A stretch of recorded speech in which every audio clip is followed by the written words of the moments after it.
All right, so today we are going to analyze a political cartoon from 1907 drawn by Clifford Berryman.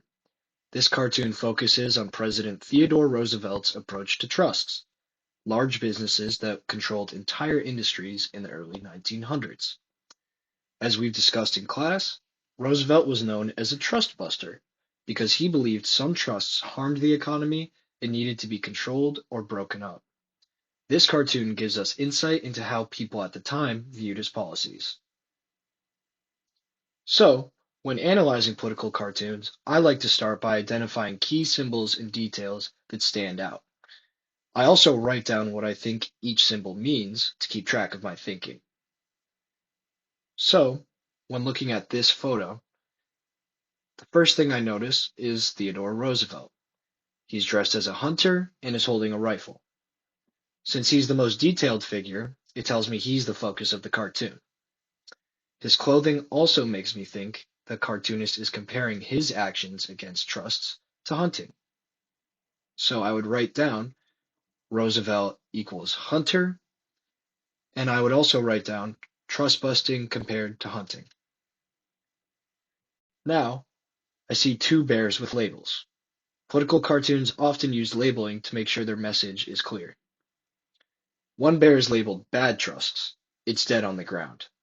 The other, labeled good trusts, is still alive, but restrained with a leash labeled restraint.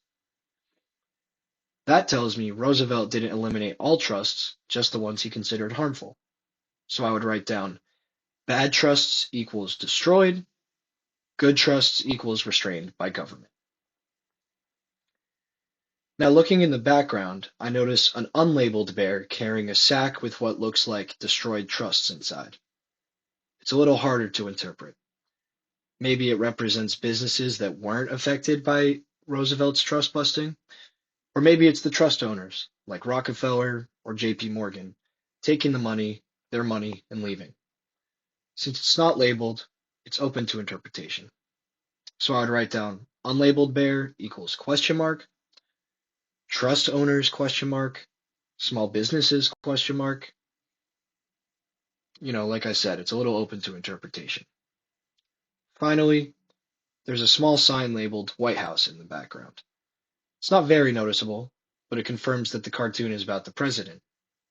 It might also suggest that Roosevelt is making these trust-busting decisions from the safety of his office, rather than being directly in the action. So I would write down White House equals Roosevelt leading from office. So, what's the cartoonist trying to say? The cartoon suggests that Roosevelt believed some trusts needed to be destroyed, while others could be regulated by the government. He didn't see all big businesses as bad, just the ones that harmed competition and consumers.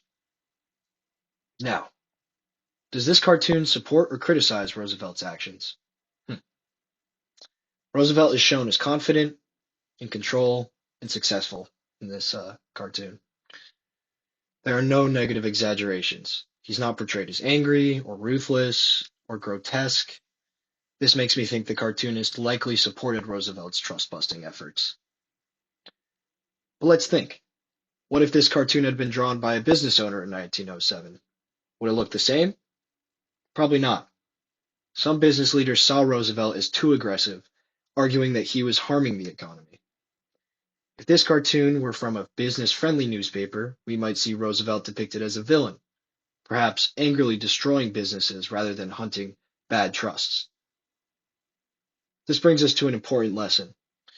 When analyzing historical sources, we always need to ask who created them and what their perspective was. This cartoon reflects one viewpoint, but there were definitely others at the time, as there always is.